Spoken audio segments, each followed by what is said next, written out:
are fine. I'm rolling. This won't take long. I just have a few questions. Why don't we start with a brief just overview of your background and personal information. Okay, how far back you want to start? Oh, not very. I mean, just very, very brief. How do you describe your professional background? And you're obviously married? Oh yeah, I'm married, but these are things you've heard before, and I submitted to you guys when you asked the questions, so you should have most of it. Well, I want it all so that we can place this. We're going to put this on our website, so I want everything contained in one place. Okay. So what? Give me your personal background real quick, if you would. Personal background. Okay. The one candidate started with his heritage. My heritage, as far back as I know, is that they came here about 1900. Yeah, I don't need all that. I really don't need all that. What I need is just, you're married. Well, I'd like to say it. Since he came out and threw out the slave stuff, I like to throw out... He didn't do that with me. Yeah, he did it at a public meeting. Well, he hasn't done it with me.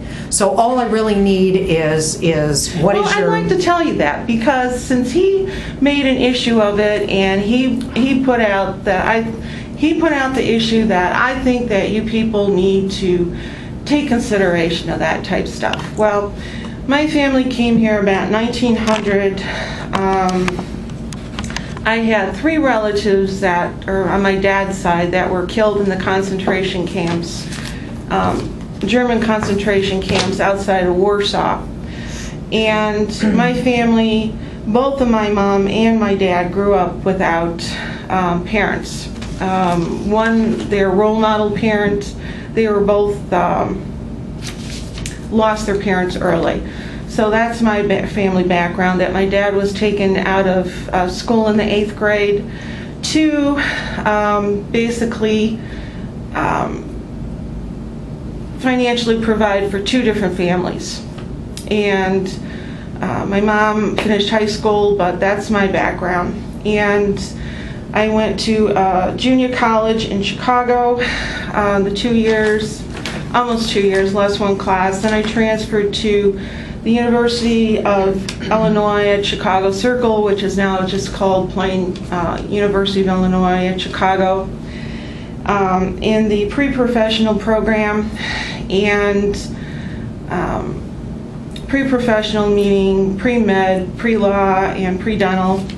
So I had everything completed in that curriculum except 2 humanities courses. I finished all my requirements for my major, which was pre-med.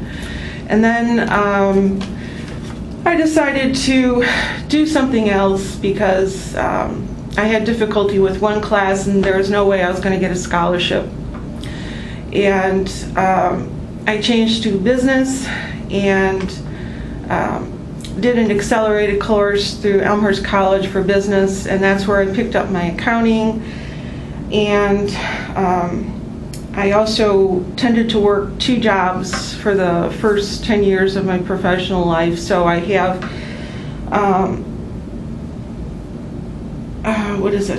a real estate license, Illinois real estate license. I had an Illinois health and life insurance license, and I also had an Illinois stockbroker's license, which is called an investment banker's license. It's a Series 7. And that's basically better than most of the people out there that are just qualified to take mutual fund transactions, because I could do stocks also. Okay, if someone asks you what you do for a living, you would say real estate, stockbroker. No, what I do for a living, I've been a trailing spouse. I've tried to, my main background, which I fell back on because I was again injured, and I had 3 accidents that happened right on top of each other. I had, well actually one's not an accident. I had my mother died, someone basically totaled my car when they ran through an intersection. They T-boned me, and I had a slip and fall accident that rotator cuff teared my shoulder, and I was basically out of commission for about 3 years in rehab. So from that, I eliminated all the sales positions because you have to have commission totals in order to stay registered with that particular broker. And I worked for, when I was registered with my Series 7 license, I was sales trained by American Express. I went through their entire sales training program. They're the ones that sponsored me, but I dropped out of them because we had a sales office manager that was promoting a new sales trainer, and he wanted him to be successful, so he wanted him to train a female experienced agent who basically couldn't pass the test after 3 attempts. And there were two Elaine, I'm sorry, I'm going to run out of space here Okay. because we haven't even gotten to the questions. But, all all I right. wanted was to know, you're married, do you have children? I'm married. I've been married for 25 years. 25 years, We just okay. celebrated our anniversary. Okay. Children? I have one son who Okay. is 21. Okay, great. He's And how long have you lived in Fishers? 18 years. 18 years in Fishers. My So he son- probably went through some amount of school here? My son, he's gone through private school here, Okay. Heritage Christian, and he's gone to public school here. Okay. And so I have a viewpoint coming from both angles. Okay, and so you would say your background professionally is as a Credit stockbroker, manager. credit manager? Okay. And I think I also heard you referred to as a community activist kind of Well, thing. Is yeah, that right? I've been doing things around the community. Okay. All right. That's what I need. Why don't we run into I work a lot for of this? Mutual. Okay, I work A for lot Mutual of New the York. questions will be answered when I ask you these. Okay. Go ahead. Okay. It helps me to remember if I do it by chronological order. That's why I was insisting on that. Well, let's just start with the questions. These are all questions that I ask all of the candidates, Okay. the other 5. So the first one is, what do you think qualifies you to be mayor of Fishers? I've been fairly actively involved with major issues in Fishers. From the activist standpoint, I've been environmentally involved. I was involved with the 96th Street in Allisonville floodplain development over there. I didn't think that they should be reworking the floodplain because it would cause problems further down. So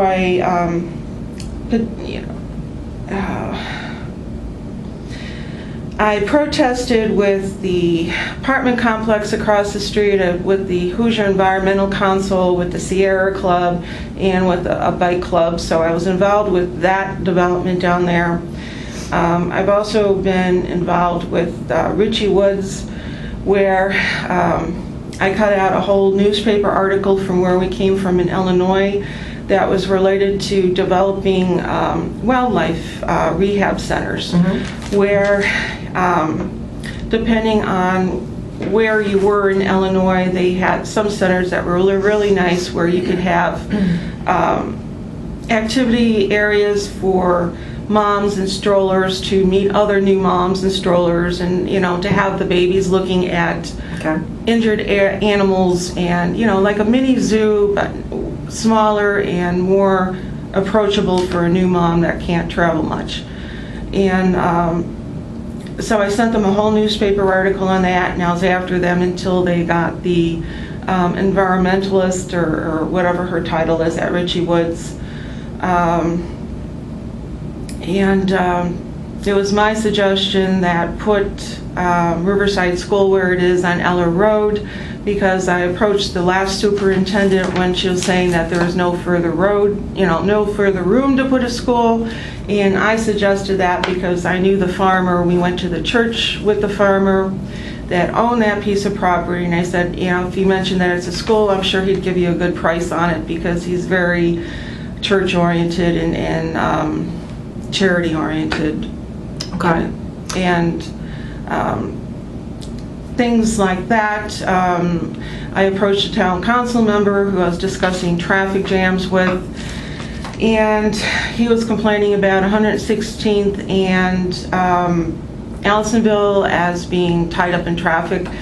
And I suggested, being familiar with the Oakbrook parking mall in Illinois, because I grew up in Chicago and I shopped there from when I got my driver's license at 15 in all the suburban malls. I said, this is a good solution. You put the road under as a ramp, and I suggested the ramp thing, and that's how all of a sudden Carmel developed their ramp system on Keystone soon after that. So I've been in the background doing things, making suggestions. I was against, we had a add-on to our subdivision that I was totally against, because our subdivision was at the point of being 20 years old and capable of voting out our association. And I made the mention that California was having problems with organized crime in their associations, and we have over 100 associations in Fishers. And since we had some suspect things going on in our association, I thought that this was a bad idea. And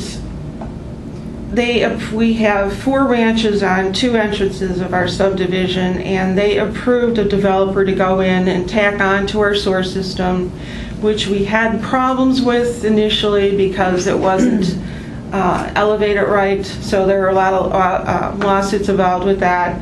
And we are the only subdivision in town that had a car wreck in front of, a car drove into a house because we have a curve off that one intersection.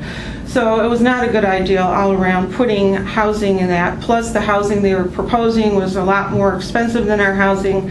It, $400,000 compared to $260,000 houses. And the fact that they would only have 3 houses would make them less likely to be sold, and it would have no impact on the cost of our houses. Okay. Next question is, what qualities do you bring to the office, do you feel, that no other candidate brings? I have my American Express background. I think only 2 of us have had direct department-wise handling of cash. Maybe 3, I'm not so sure of the 3rd one. I know the fellow with the accounting background that owned it. He owned the accounting firm. I don't know if he actually did accounting work. There are certain things that I don't know about them that I really can't answer. But I'm very persistent. I've talked to one of the former governor, what was his name? I can't think of it. But he had that tax amnesty program. I worked as a temp in the tax amnesty program. They had like 5 debts that were the highest in the state as far as being outstanding. I brought one of them in, and I negotiated with a casino to do that. And I got an award for it, and I was the only one out of 100 people not to be offered a job. And they mentioned me, award ceremony that, hey, I, got this award. I was the only one who wasn't currently employed with the company to get the award, and yet I wasn't offered a job. So, I've been looking for work, haven't really found it. And, but, so I'm accustomed to talking with CEOs, negotiating tax things for the Department of Indiana Revenue. I get involved in a lot of things. Okay. I have a very broad background. All right. What is the single most important issue that you think is facing Fishers going forward? The mass transit issue, because basically it's a chance to keep us independent versus involved with Indianapolis politics. I think that Chapter 8 housing relieves the pressure for mass transit. If a person could live there, there's really no reason for them to be traveling across town. And if they want to visit a doctor across town when they have, 100 living next door to them, or, in the vicinity of them, there's really no reason that I should be funding that.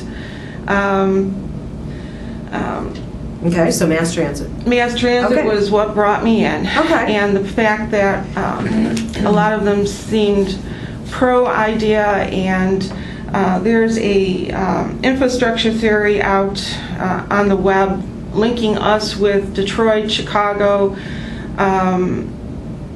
Minneapolis, and St. Louis as far as funding, because they wanted to create a new mini SARS to oversee it that wouldn't be state controlled. And from the sounds of it, they wanted to fix current roads, which wouldn't help us because we needed more roads, new roads. And so they would just be taking our monies and funding it to places like Chicago and Detroit that were really in desperate need. And also, President Obama wanted to give our mass transit system to the UN, and with the current situation, we should not get involved with any of that. Plus, I know how much they spend on some things like the bridge over Allisonville and 86th Street. It's like they spent $10 million just to paint green paint, for bike lanes. We could do a lot better than that. I suggested 3 parks, that would be currently not represented in our town. We don't have anything keyed to older people. We could have a Japanese garden with a gazebo for string instruments that our high school can provide. We can have a little fish pond. We could have recharging stations for the electric wheelchairs, and just things that would be pleasant where they don't have to compete with families with baseball bats in our current parks system. Okay. And a fishing park, because there's tons of things in our subdivisions. Can't think of the name. I'm just hyper. Retaining ponds in our subdivisions that have all sorts of no trespassing signs. We really need a place where people that want to fish can have a stock pond, where they can have grills for the fish, where they can have ice makers to keep the fish cool. And if you stock it with catfish, the catfish will eat the mosquitoes. So, I wanted age-appropriate things that's not being represented, instead of spending $10 million for, a can of green paint. That's only going to increase union workers for Indianapolis. It's not going to provide any higher-end jobs. We could do better than, funding one political party in our country. Okay. What do you hope to accomplish in the first year? Because I'm sure you're aware that whoever becomes mayor will have to turn around and immediately start campaigning for the next year, because it's only 1 year. So it's going to be a very short time period. What do you hope to accomplish in that first year? What do I hope to accomplish? I had issues with the school system with my son. There was a law, No Child Left Behind, and basically my son had the same music class for 3 years, and the class was performing gold level at ISHMA, the state competitions. He was involved with marching band, and they were 1 point short of going to nationals. And the fact that they had this hangover where they wouldn't promote him the last year, I could see, and he got grades of A all through every single class, but they wouldn't promote him because he didn't do the tryout to their specifications. And I could see not doing it for 1 year, but for doing it for 2 years was ridiculous. And I took it to the local superintendent, I took it to the principals, the music teachers, I went statewide, I went Chicago regional-wise, and I also went national-wise to complain. And I found out that they all pushed the hands back to the local superintendent. So, I want to make the change at the local level to make sure they don't do that to any other student. Okay. And I also want to make sure that their appointment roster that they have that tells them how many people they could talk to a meeting is eliminated, because basically they restricted my access to complaints at different levels based on what they, saw as timely or not timely. And it was here at local level that did that. So you would your accomplishment for your first year would be changing schools? Changing schools, making sure that this mass transit isn't passed. If the people vote, that they don't want it, I want to make sure that the town council doesn't have a different voice and turn around and say, yeah, but we do.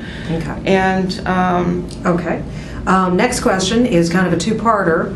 Why is Fishers a good community? What makes it special? And then on the other end of it, what are its problems? Oh, okay. What makes it special?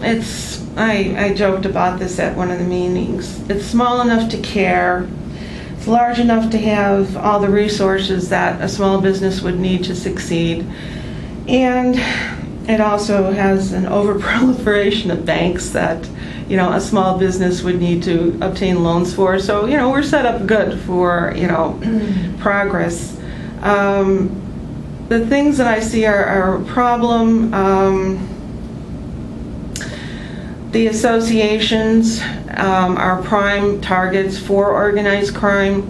I think that making it some sort of town resolution to get more, make a fine like community involvement if they don't have 90% attendance in their meetings, at least, once a year when they're electing officers, do some kind of penalty so it gets people involved, make it, clean up the town of Fishers if you don't show up and care about your community type thing. That's an issue. The fact that we don't have housing for handicapped people, unless they're in an assisted living home. I don't even know about those because I've never been in one in this area. But my sister was handicapped, and I know what she needed, and the housing around here, I have problems getting through the doorway. They need extra wide doorways. We have very few ranches, and the ranches we do have don't have the extra wide doorways. So, just making sure that there's some provision to accommodate handicapped people, some provision for contractors, because now contractors are sort of restricted from moving into our community because there's no parking space by all the associations. They don't want trucks. If a person is a trucker and has a truck cab staying over, they can't park it in the subdivision. There should be a separate parking area away from the main part of the subdivision where these people can exist and park their trucks and park, RVs from visiting relatives and things like that. Make it community friendly so everybody can live together. Okay. Next question is, if you could long range describe the Fishers of 10 years from now, what would it look like? Fishers 10 years from now. I would like to see more manufacturers here just to balance it out, because right now we have an overabundance of doctor's offices. People are going to start dying, and those offices are going to be vacant. And in order to get a more balanced community, you need really everything in it, and we have hardly any manufacturing here. So I'd like to, bring in some different type of manufacturing. Okay, so the future Fishers will have more manufacturing. Okay. Final question, why do you want to be mayor of Fishers? Why do I want? The mass transit issue was very, very big with me. The fact that haphazard looking at some of the other people's backgrounds, I knew that my background had more accounting and finance than they did, and they might have more suave in talking, to the candidates, or off-the-cuff type speakers. But I talked to hundreds of thousands of people on the phone in part of my credit management, where I can hear intonations in phone voices. I'm much better on phone than I am in person, because you get confused by facial expressions, you get confused by a lot of things when you're in person, but when you're on the phone, you can really key into what a person is thinking. And I talked to a heck of a lot of people. When I worked for 2 large university medical centers in Chicago. Loyola University Medical Center, where I worked in the accounting department for 300 doctors. I worked in Northwestern Memorial Hospital, where I went to court for their billing department. I was the office manager, bookkeeper slash medical center manager for the director of Rush North Shore in Chicago. Basically, I think it was in Skokie. He was a child genius that was a medical doctor at 16. I converted his office from having an outside billing service to having an inside one with a new computer system and up and running within 3 months. I tend to simplify things wherever I go, and talking to suicide patients at Loyola, I took the time to talk to these people who just experienced losses in their family and listen to them and got them out of their present state of mind. So and working at Northwestern like I did, we had Cabrini Green patients. We also had the Gold Coast people that lived in the really expensive apartments along the lake there. So I've talked to everyone. I've talked to all different life situations, and I'm more than capable. Okay. Great. Now, I would like to take your picture if I could, please.